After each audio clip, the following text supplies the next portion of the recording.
onunla fikir mübadiləsi edək. Buyur.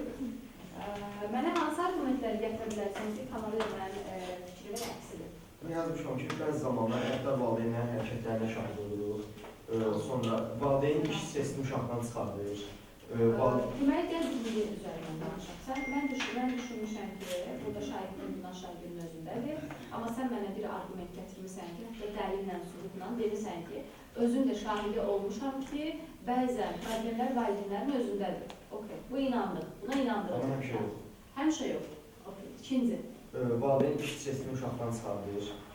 Buna mən necə inanım? Nə bileyim ki, valideyn əsəbini, aqressiyasını uşaqdan çıxarır. Məsələn, iş zamanı müdüründən damlanır, valideyn ona sözünü deyənmir, içində kin saxlayır və evə gəlir, uşağını xırdıza başlana biləcək bir hərəkətinə qarşı həddindən artıq aqressiya göstərir və şiddətə qədər də geri çıxır. Şiddət olmasa da o, məsələn, uşaq valideynə qarşı... Uşağa, belə deyim də, psixolojik tətbiq edir. Okay. Üçüncü. Valideyn övladları arasında ailəsizlik salır. Bu, ən çox qarşılaşdığımız problemdir. Biz yayda istirahət mərkəzində olarkən atamı evi işdən göndərmişdilər, iş yoldaşı oradaydı. Onda böyük oğlu mənlə həmyaşıddır. Mən də elə insanam ki, hər kəs başa düşürəm, yəni hər kəslə dil tapma bacarıram. O da mənə demişdi ki, mən bəzi dostlarımla 2 həftədir sərxanə, amma sənə daha yaxşı anlaşıram, dərdimi sənə danışa bilirəm. Və deyirdi ki, məsələn, bu anası ilə atası ayrılmışdı. Atası ona bəzi şərtlər soruldu ki, sən məni seçsən, səhv elə eləyəcəm, elə yaşayacam. Amma deyir, çox peşman elədiyim hərəkətə, anam da bu hərəkətimə görə məni silib, atam da mənə yaxşı baxmır. Ancaq hər şey kiçik qardaşımın üstündədir. Mən də özüm hələ atamla olan atası ilə nə qədər danışdı, vaxt eləyəndə, amma xeyri yoxdur da, elə insanlar olur ki, dar düşüncəlidir, bunu yəni heç kim artıq düzəlmir. Elə burada da yazmışam ki, valideyn məntiqli düşünə bilmir və sonuncu şərtində odur ki, valideyn uşağına qarşı sevgisi yoxdur. Məsələn, uşağına yazığı gəlmir ki, mən bu hərəkət eləsəm, uşağın psixologiyası pozula bilər, vursam məndən inciyə bilər. Bəli, uşaqlar, bax, bu sənin yazdığın argumentlər, özün şahidi olduğun faktlarla, dəlillərlə tamamilə göstərə biləcən argumentlərdir, əhsən sənə. Sonra, başqa kim mənə 5 yoldaşımız kimi daha net və daha dəqiq argumentlər göstərə bilər? Ki, mənim fikrimi tamamilə əksi olsun. Yazdıqlarınızdan deyin, buyur. Məsələn, bullyingi tətbiq edən insanın özünün bir problemi olur ki, hər hansı bir insana bullyingi tətbiq olmuş. Saydan bir ekranın bir problemi var. Ona necə inanır? Çox güman ki, bullyingi tətbiq edən insanların elə bir çoxu özləri də bullyingə məruz qalmış olurlar. Çox güman ki, dedim. Demək, sən özün də tam olaraq əmin bilirsən, yazdığın var deməkdən. Yəni, bullying tətbiq edən insanın illaki bir problemi vardır ki, bullying tətbiq edir. Çünki bildiyimiz kimi bu yaxşı bir, normal bir hərəkət deyil və əgər bunu tətbiq edirsənsə, bunun bir səbəbi olmalıdır. Ki, bullyingin də yəni açıq və deyə bilərəm ki, məntiqli bir səbəbi düşünürəm ki, ola bilməz.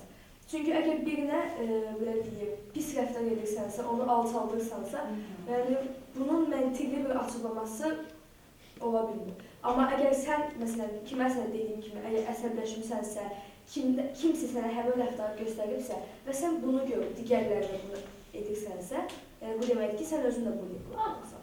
Sən bir argumentin bu. Sonra?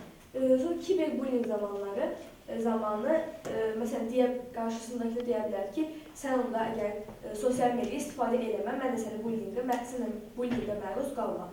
Əgər bullyingi törədən tərəf, deməli, özü də sosial media istifadə edir ki, qarşısındakı tərəfi də sosial media üzərindən kiberbullying edir. Bu sən ikinci argumentin, maraqlıdır. 2 dənə argument tapırsan, tamam. Başqa? Buyurun.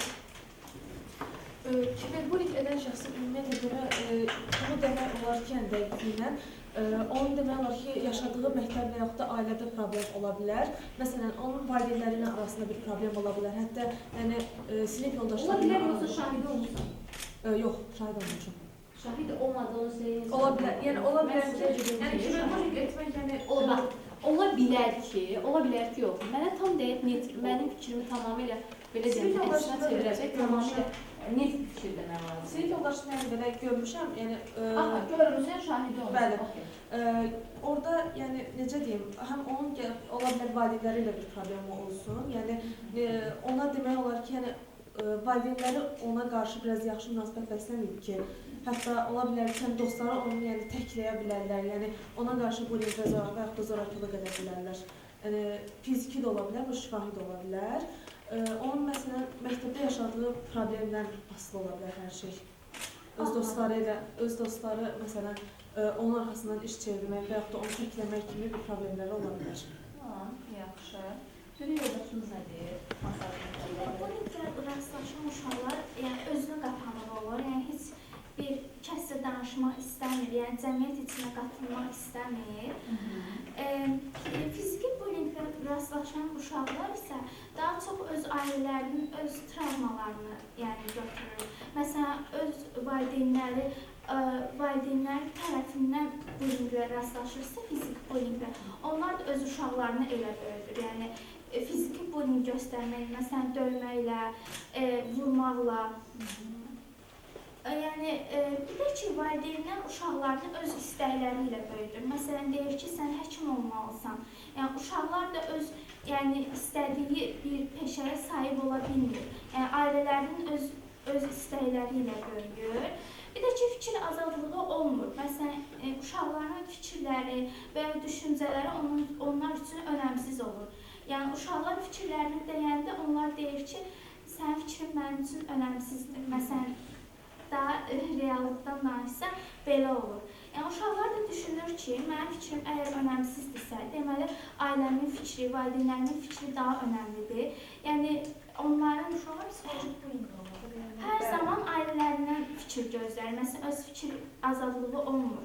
Bir də ki, öz ailələrinin güvənsizliyi olur. Yəni daha çox problemlərini hər hansı bir dostuna və yaxud da ki, rəfiqəsinə danışmaq istəyir. Yəni öz ailələri ilə öz problemlərini həll etmək üslubu olmur. Tamam. Yaxşı, sənin argumentlərin daha detallı idi. Böyüyəndə hansı peşə sahibi olmaq istəyirsən? Maliyyəçi. Maliyyəçi. Amma məncə psixoloqluqda yaraşasın. Amma fikirləşir. Çox araşdırırsan o ilə bağlı. Belə çox deyil, amma yaxşı. Buyur. Mən gerçək həyatdan bir şey danışmaq istəyirəm. Mən uşaqlıqda qonşuluqda olan bir rəfiqəm vardı. Biz onunla illər idi dostluq, belə deyim. Onun ailəsində olan problemləri mən bilirdim, görürdüm hətta. Hətta bütün məhəllə bilirdi onları. Necə, anasının və atasının arasında problem var idi, hətta sonradan ayrıldılar. Anası həmişə qızına bullying edirdi, deyirdi ki, atama oxşamısan, atamın xasiyyətini daşımısan. Nə bilim, hətta qızı çölə atdığı da oldu da, belə deyim. O dərəcədə. Məncə onun psixolojik bir problemləri var idi, onun asılı deyildi. Ananın? Bəli. Ancaq həmişəsində uşağına deyirdi ki, atama oxşamısan, atası sifət, belə sir istəyirəm. Atası sifət, atama oxşamısan, atamın xasiyyətlərini götürürsən. Ancaq o, nə deyim, uşaq ancaq ayrılandan sonra da anada qaldı. Hətta onun arada danışan, onlar köçdülər, hətta anası başqasından evləndi. Onun atası da yenə ona, üvey atası da yenə bir bölümdə oluyor biz tərəfindən. Onun atası da təzə, üvey atası da deyir ki, atama oxşamısan, elədir, belədir. Yəni uşağın psixolojik durumu tamamilə pisdir. Məsələn, onunla danışan, birincisi özünə özgüvəni yoxdur. İkincisi atasından istər-istəməz nifrət edir ki, hamı mənə deyir ki, atama oxşamısan, deməli atam pis insandır, mən də pis insanam. Yəni belə düşünür. Demək indi sən mənim argumentlərimin əksi olaraq bildirdin ki, problem uşağın özündə deyil, problem gətirdiyin faktlara əsasən valideynlədir. Valideynlərdən də asılı deyil, valideynlərindən gələn bir şeydir o. Yəni kök olaraq gələn bir travmalardır və birbaşa uşaqların üzərində, bəli, uşaqların üzərində mənfi etkilər yaradır. Belə deyə bilərəm. Məsələn, bu uşağı edilər, bu uşaq da öz uşağına edə bilər. Çünki onu görüb də ailəsində o hadisələr oldu deyə istər-istəməz başqa yönə fırlana bilmirdi. Yəni, o gördüyü nə idi? Tamam. Gəlin uşaqlar, sizinlə, buyur. Məncə ilk başda kiberbullyingə məruz qalan insanların əksəriyyəti demək olar ki, asosiallıqla bağlı olur. Yəni asosiallıq o deməkdir ki, bu sosial həyatda heç kimlə yəni danışmır, əlaqədə olmur və dərdlərini heç kimlə bölüşmür. Və bunun da bir çox səbəbi olur. Yəni əsasən bu iki faktora görə olur. Bunun birincisi valideynindən gəlir. O niyə görə? valideyn birincisi aqressiv davranış göstərir uşağa qarşı və bu, yəni belə də fiziki bullying deyil, məruzə qalır və bu fiziki bullyingin özü çox yanlış bir davranışdır və bu uşaqların içində hər zaman belə deyilən qorxu olur valideynlərinə qarşı və bu uşaqlar öz valideynlərinə qarşı yox, valideynlərinin yəni belə deyim, pis xüsusiyyətlərinə qarşı nifrət bəsləyir. Yəni fikir versəz, yəni hər o vəziyyətdə olan uşaqdan soruşsanız fikirləsi yaxşı. Valideynini çox istəyirsənmi? Hamısı çox vaxtlı deyirlər ki, bəli, çox istəyirəm. Sadəcə fərqli xüsusiyyətlərinə görə xoşum gəlir. Yəni bu o deməkdir ki, o xüsusiyyətlərinə qarşı uşaqlar istəyirlər, kim bəsləyirlər. Və asosiallığın digər səbəbi də güvənsizlikdir. Yəni valideynlərin öz uşaqlarına qarşı güvənsiz davranmalarıdır. Bu da uşaqlarda öz güvənsizliyi əmələ gətirir. Çünki belə deyim də, insan sosial həyatda əgər valideyni ona güvənmirsə, o avtomatik belə deyim də özü-özünə güvənmir ki, mən nəyisə bacara bilərəm və öz güvənsiz bir vəziyyətə düşür. Üçüncü olaraq, uşaqlara sevgi və qayğı göstərməməlidir.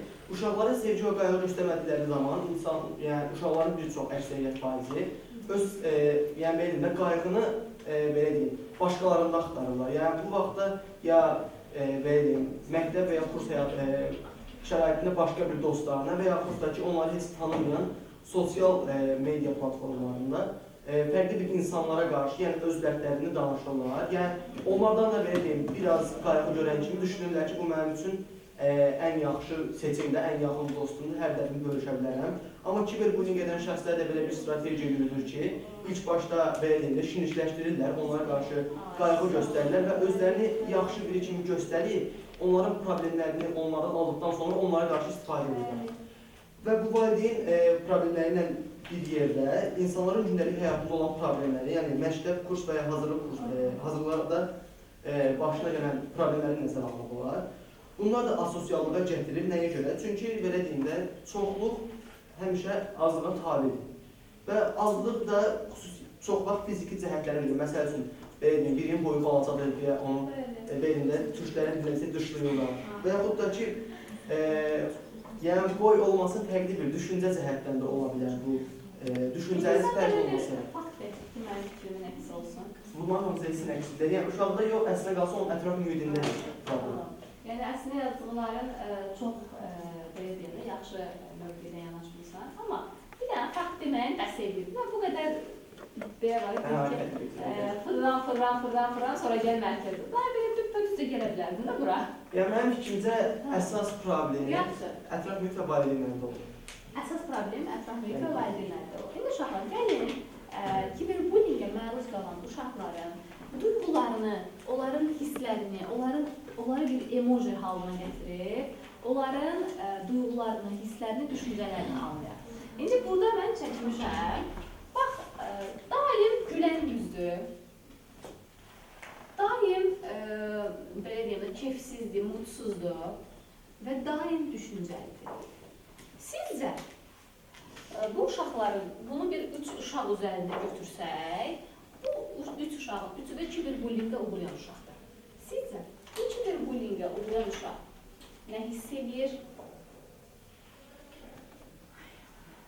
Bu nə hiss edir?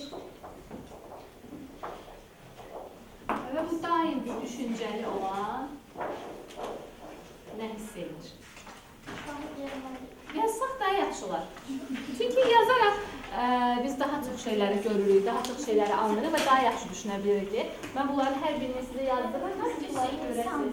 Bəli, 3 insandır, 3 uşaqdır. Gülən yüzdür, kiberbullyingə uğrayıb və ancaq gülür. Kiberbullyingə uğrayıb və çox mutsuzdur. Kiberbullyingə uğrayıb və düşüncəlidir. Və bir də bunu yazdırmaqda məqsədim odur ki, bu sizdən yadınızdan çıxmasın. Yəni, bugün danışıldı, bitdi, elə bir şey olmasın. Sonra vərəqlərinizi vərəqləyəndə görəsiniz ki, yəni əlimizin altında belə metodlar var. Yəni, bu metodları siz digər uşaqlara da tətbiq edə bilərsiniz deyə. 5 dənə şərtdir də hamısında? Bəli, hərəsindən 5 dənə şərtdir. Toplam 15.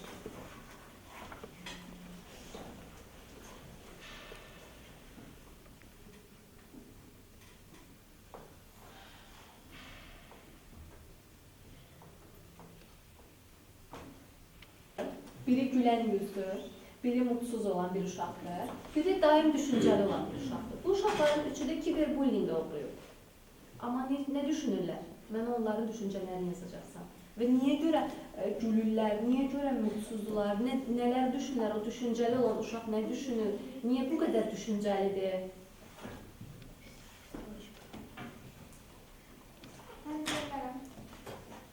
Bitirdin?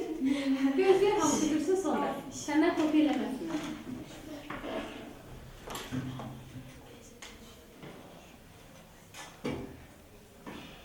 Sən ancaq gülən yüz haqqında danışacaqsın. Gülən yüz haqqında özgüvəni var, özünə inanır. Aha, amma kiberbullying olur bə? Bəli. Özgüvəni var və kiberbullying olur. Bəli. Problemlərini həll edə bilir. Problemlərini həll bilirsə, belə fikirləşə bilərik ki, problemlərini özü həll edə bilir ki, yəni ki, necə deyim, ona heç təsir eləməyibdir də. Yəni onu kiberbullyingə məruz qoyublar.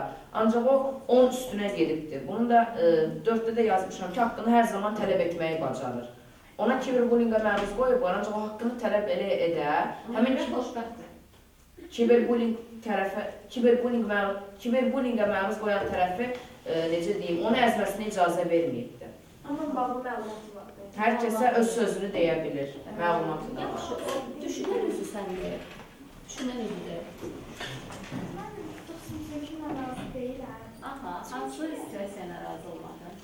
Çünki o gülən insan məncə o saxta gülüşdür. Çünki insanlara öz yaşadıqlarını hiss etdirmək istəmir. Onu gizlətmək istəyir. Mən istəmir ki, yəni belə bir problem var, onu kimsə bilsin.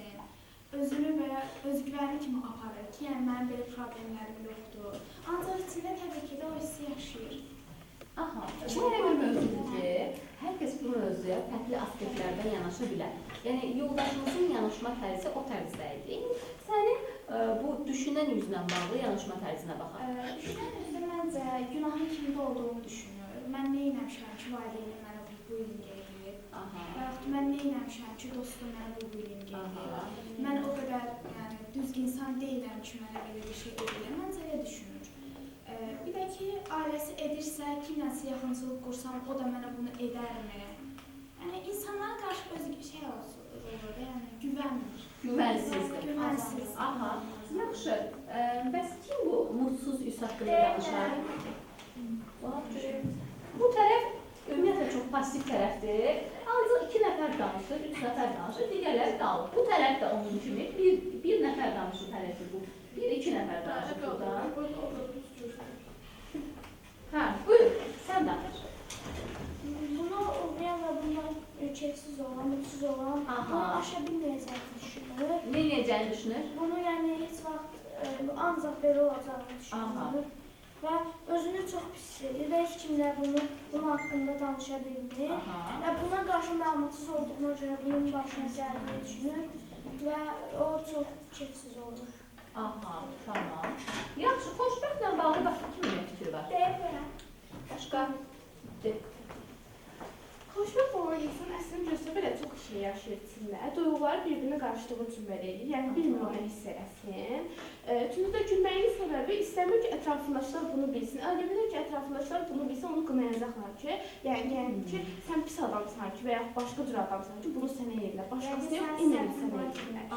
Dördüncü olaraq da o fikirləşə, mən bunu dedim. Sonra olaraq da ki, birinci ilə, yəni ikincinin fərqisi, ən böyük fərqləri isə odur ki, o gəzəli olan tərəf öz yaşadıqlarını ətrafına yayır, yəni onlar o bildirir də ətrafını. İşte birinci tərəf isə yaymır. Yəni deyir ki, heç kim bilməsin, mən bunu öz içində yaşayım, ancaq özüm biləm. Başqaları tərəfində görsəm ki, çox xoşbəxtəm, heç bir problemim yoxdur.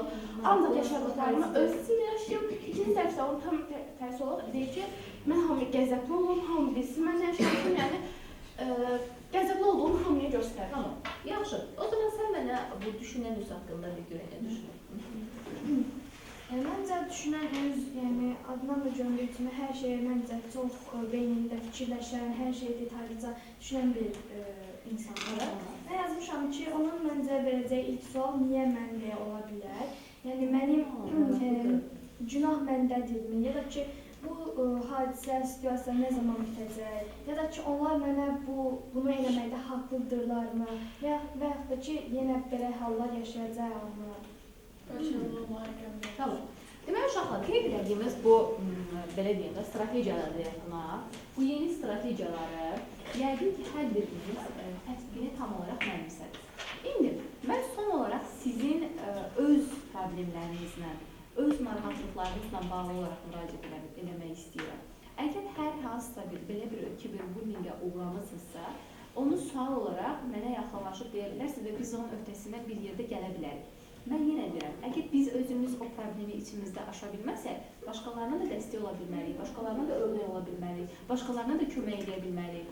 Onun üçün biz birinci öz problemlərimizi özümüz həll eləməliyik ki, başqasına da dəstək olacağımız şagirdlərə də yaxşı şəkildə professional iş təqdim edək. Onun üçün siz mənə suallarınızı, nə çətinlikləriniz varsa bildirin, mən sizin suallarınız üzərindən danışım. Suallarınız yoxdur? Buyur. Ümumiyyətlə, nəsə bir haqlı olduğum mövzuda belə, yəni məni haqsız duruma düşürən nəsə bir söhbət və yaxud da mövzu bir olsa, yəni mən onu müzakirə eləmək yerinə əksinə daha da içimə atıram. Daha da çıxara bilmirəm. Yəni o problemin öhdəsindən gələ bilmədiyini düşünürsən. Düşünürəm. Və bunu digərlərinə haqsız olan insanı belə öz içində sındırmaq bunu deməli, istəyirəm. sən ilk olaraq nə etməlisən? Birinci, bu şeylərin hər biri təməl tam altdan səndə formalaşır. Uşaqlıq, sonra məktəbə qədər dönəm, sonra məktəbli dönəmi. Demək ki, sən bu problemləri 1, 2, 3 gün içərisində yaşamamısan. Sən bu problemləri günlərlə, aylarla, illərlə yaşayırsan və bunun üçün sadəcə çabalayırsan ki, çıxasan. Birinci məsələ sənin düzgün strategiyaları və düzgün metodları seçməməyindir. Bunun üçün biz sənə bir proqram hazırlamalıyıq ki, sənə hansı düzgün metodlar lazımdır, hansı düzgün strategiyalar lazımdır. İkinci bir məsələ, əgər həqiqətən bu problem səni narahat edirsə, buna görə sən çox əziyyət çəkirsənsə, buna görə günlərlə düşünürsənsə və sənin gününü bu problem məhv edirsə, sən yetkinlik yaşına çatmadığın üçün bu problemi valideyni ilə danışmalısan və düzgün psixoloji dəstək almalısan bununla bağlı. Düzdür, bu problem 1 saatın, 2 saatın, 3 saatın, 5 saatın içərisində həll olunan bir problem deyil. Bunun üçün sən mütəmadi olaraq dəstək almalısan ki, öhdəsindən gələ biləsən. Amma aşılması çətin olan da bir şey deyil və qorxulu bir şey də deyil. Mütləq ki, hər problemə uşaqlar düzgün yanaşma tərzi tətbiq olunsun. Hər problem aşılar, mütləq ki, onun düzgün yanaşma tərzi olmalıdır. Yaxşı. Başqa? Olar.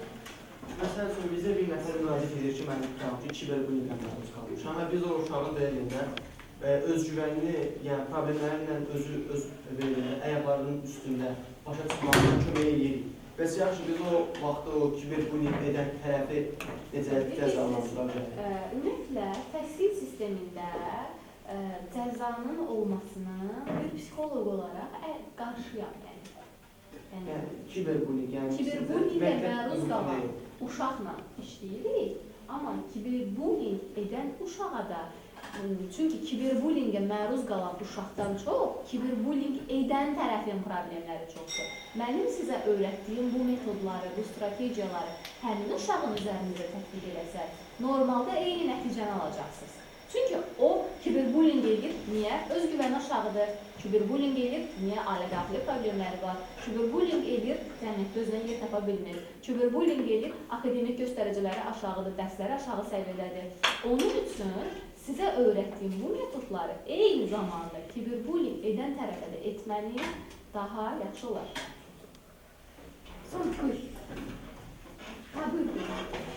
Mənim bir sualım var. Eğer kiberbullying eden olsa, yani bullying eden uşağa biz ne edersen suallar versek ama o bizi başqalaşmazsa, onda ne edəcəksiniz? Əgər siz dinlənirsə, sizi eşitmək istəmirsə, siz onun üzərində bir güc göstərisi edə bilmirsinizsə, onu düzgün yola gətirə bilmirsinizsə, mütləq ki, bununla bağlı siz artıq öz məktəbinizin psixoloquna, öz məktəb rəhbərliyinizə, sinif rəhbərinə, hətta uşaqların valideynlərinə xəbər verə bilirsiniz. Bir şey ola bilərəm. Çox vaxtda olur ki, kiberbullying edən tərəf məktəbdə olmur da, yəni. Əgər o, bax, burada daha böyük problemlərlə qarşılaşırıq. Əgər o uşaq məktəbli deyilsə, sən birbaşa bununla bağlı rəhbərliyə məlumat verməlisən. Çünki sən bir məktəb şagirdi olaraq Kiberbullyingə edən tərəfi axtarıb tapa bilmərsən və bunu etməyin də düzgün sayılmaz. Bəlkə o sənə hər hansı bir fiziki zərər yetirəcək.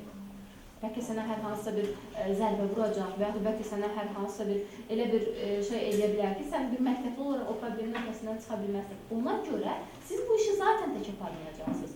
Məktəb rəhbərlərinizlə və məktəb psixoloqunuzla davam elətdirməlisiniz ki, siz tək olmayansınız. O edən tərəf də sizi burada tək görməsin ki, bunlar uşaqdan sonra bunları da aldıracaq da, fikirdə olmasın. Yaxşı? İndi biz yəqin ki, kiberbullyingə uğrayan uşaqları, onu eləyən uşaqları tapmalı yox da, yəni təsbit eləməliyik, belə türklər demiş.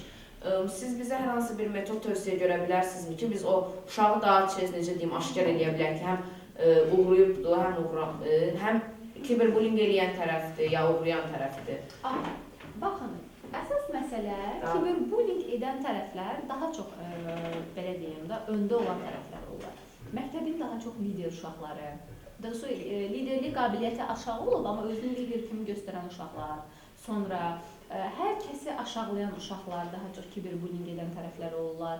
Allah obyekti kimi baxan uşaqlar daha çox kiberbullying edən uşaqlar olur. Amma kiberbullyingə uğrayan uşaqlar da valideynlərindən qorxan, dostları olmayan, daha çox deyirəm, sonra özgüvənsiz olan uşaqlar, hətta biraz da dərsləri zəif olan uşaqlar, bəli, özünə qapanan uşaqlar, özgüvən əksikliyi yaşayan uşaqlar daha çox kiberbullyingə uğrayan uşaqlar olurlar. Sağ olun. Sonra Bir də kiberbullyingə rastlaşan uşaqlar daha çox heç kimə deməməyi üstünlüyü göstərir. Ya özünə qapanır olur. Bəs bu mövzuda əgər sən həmin uşağı gedib desən, de görün mənə nə olubdur? Təbii ki də o sənə deməyəcək. özünə qapanır. Sən onunla ilk öncə dostluq təklifini irəli sürməlisən, onunla yaxınlıq əlaqəsi qurmalısan, onunla belə deyim də bir sinif yoldaşı kimi yox, həqiqətən onunla maraqlanan bir şəxs kimi, ona yaxın olan, ona dəstək olmaq istəyən bir şəxs kimi özünü təqdim eləməlisən. Ən əsası o sənə inanmalıdır ki, sən onda bir inan formalaşdırmalısan ki, o sənə inanıb narahatlıqlarını, kiberbullyingə uğramadığını sənə bildirə bilsin. Amma bu işlərin öhdəsindən yenə deyirəm, uşaqlar öz başınıza gəlməyə çalışmayın. Bununla bağlı sizin məktəbinizin psixoloqu var, sizin sinif rəhbərləriniz var, sizin məktəbinizin təlim-tərbiyə işləri üzrə direktor müavini var, tədris işləri üzrə direktor müavininiz var, mütləq ki, onlarla paralel şəkildə iş aparın. Yəni, siz bu problemin öhdəsindən təbii ki, dəstək ola bilərsiniz, onlara kömək edə bilərsiniz, amma onların xəbəri olmadan hər hansısa bir iş görməyə çalışsaq, təbii ki, bu sizin ziyanınız olacaq. Bəzi hallarda. Bir şey də soruşa bilərəm. Deyirsiniz ki, bəs kiberbullyingə uğrayan şəxsə qarşı dostluq təklif edilməlidir də.